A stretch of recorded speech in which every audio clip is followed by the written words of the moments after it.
time to say goodbye to this place. My prison.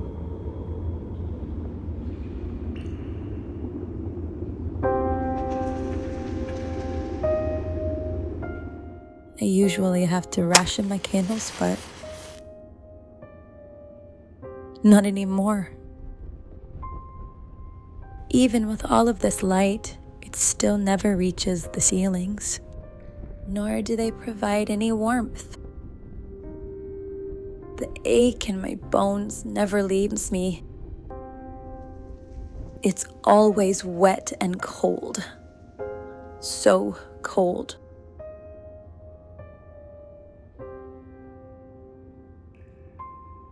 How many spirits lived in this dungeon with me? No, spirits wouldn't be here.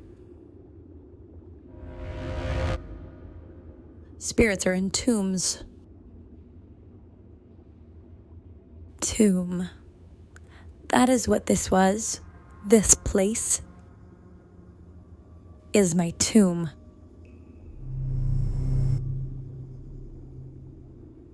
But tonight, I don't fear any spirits in the darkness.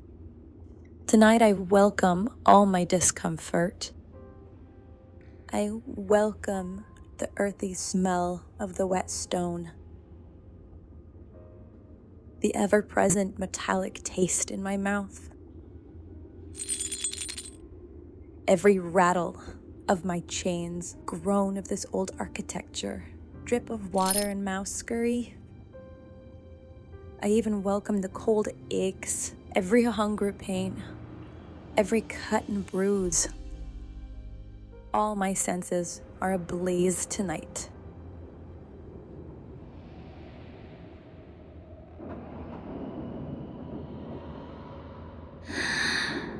Is that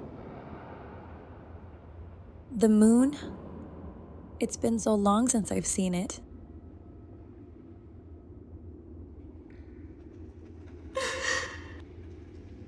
Luna, don't. If you cry, you can't see it clearly. After all, this will be the last time.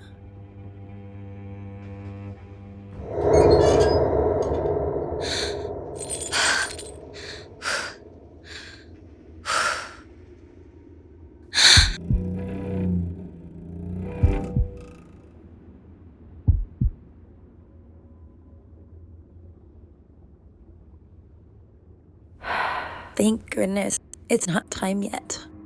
I hope this is enough. It took me months to earn all of this paper. How do you begin telling the story of your life? Do you start with the beautiful years, growing up so simply?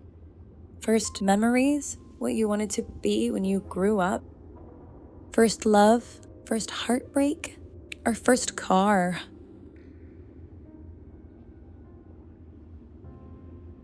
When do we start living? Or do you skip your storybook childhood and jump straight to how twisted everything became?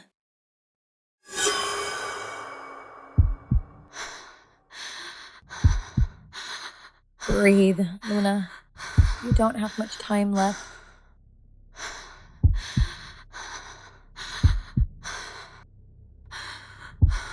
Just start somewhere.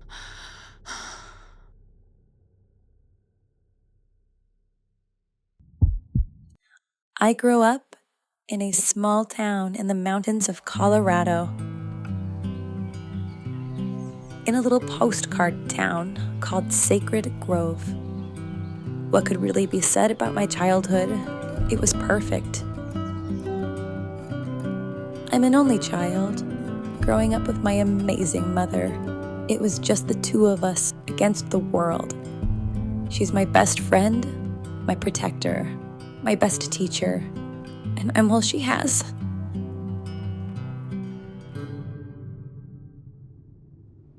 No.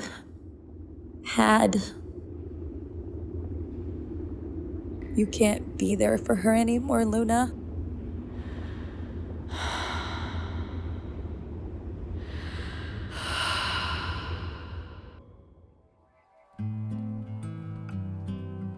I graduated and moved away for a short time to go to a state university, but I couldn't stay away from my mountains. Once you've called these mountains home, you will never want to be anywhere else again. I can almost taste it. I can almost feel the crisp breeze in my hair and the warmth of the sun on my cheeks. It's like no one can get you up there. You're untouchable.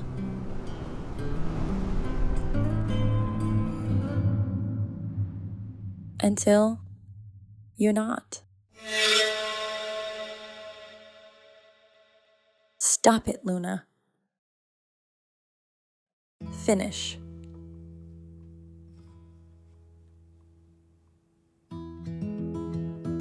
I finished school online and I built my dream art studio.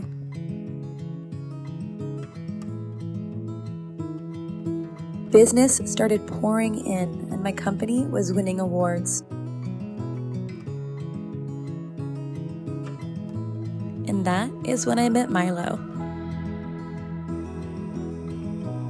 He was new in town, getting some custom business cards done for the local law firm he had just started at.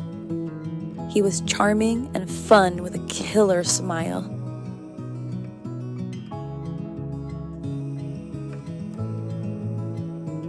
He'd bring me all of my favorite things when work was long. I'm a sucker for those little thoughtful gestures. Long story short, we were married within the year. That's when he brought Winston into my life. I know everyone says it, but Winston was special, like he was handpicked from the universe just for me. Life was a fairy tale. Until it wasn't. Shortly after my first anniversary, I received my first letter. Dearest goddess, I have been looking for you for a long time. Across many worlds, many lifetimes, I have finally found you. The other part of me. Don't worry, my love, we will finally be reunited in this life, as I will unburden you from these superficial connections. What is your name this time? Did you feel my presence as much as I sensed yours? I know you did. I saw the way you looked at me. In that moment, our souls reconnected, and now you belong to me. Again, I'm coming for you. Forever yours across time and space. Your king. I thought it was a mistake at first, finding that letter on my car outside the bookstore that day. I looked around to see if I could return it to its proper owner, but I was alone on the street. Milo teased that I'd stolen an important plot point in someone else's story, and we both forgot about it for a short time. But soon, more letters came. It wasn't long before we realized the letters weren't coming to me by mistake. Dearest goddess, I was so close to you today. Did you feel me? I could smell your sweet, sultry perfume. Your long, beautiful hair brushed my skin as you passed. I wanted to run my hands through that creamy platinum silk as your light green eyes looked at only me, exploring every inch of your soft, glowing olive skin with my hands. You're perfect. How are those strawberries you finally settled on? I watched as you struggled between the organic and the store brand. What trivial things you catch yourself up in this life, Luna. Yes, Luna. That's perfect. Your name? I heard you introduce yourself to the cashier with the dashing smile. I don't like how he smiled it was mine. So I fixed it. Enjoy those strawberries, my sweet goddess. Soon I'll be the only one you smile for. Forever yours across time and space. Your king. My name. He finally said my name. There was no denying it then. I had a stalker. I slowly and methodically began turning inward as the letters grew more menacing and hostile. Little things began going missing. Honey, have you seen my hairbrush? Bad luck began following me everywhere. Milo and I started having problems. He became frustrated, even began accusing me of knowing my stalker somehow, saying I was leading him on.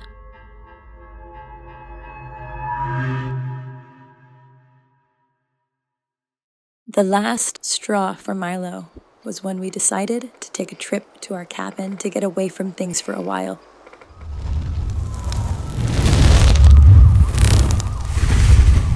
The police said there were no definitive signs of an intruder, but couldn't explain why Winston was cut when the window wasn't broken, or why the fire department's investigation showed an inconclusive origin, as if the cabin just sprung into flames spontaneously on its own. Their investigation didn't sit right with me. I lost faith in the institutions designed to help people. Paranoia and fear replaced my happiest moments. Every new memory was poisoned with a little red letter. I isolated myself. I lost friends, clients, myself, and eventually, my husband. It's exactly what he wanted. To get me all alone. And I walked right into his trap.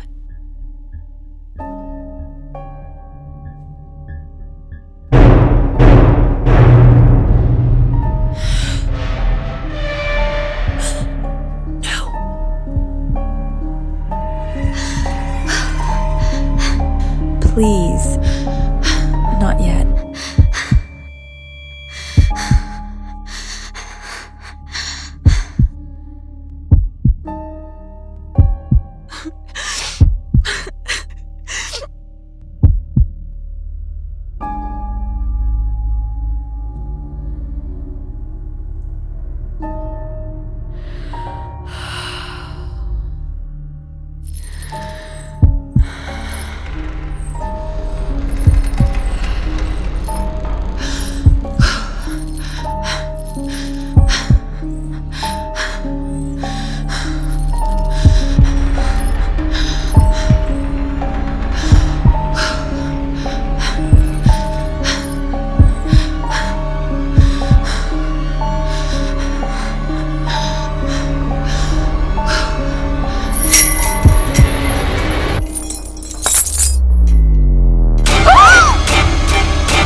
My name is Luna.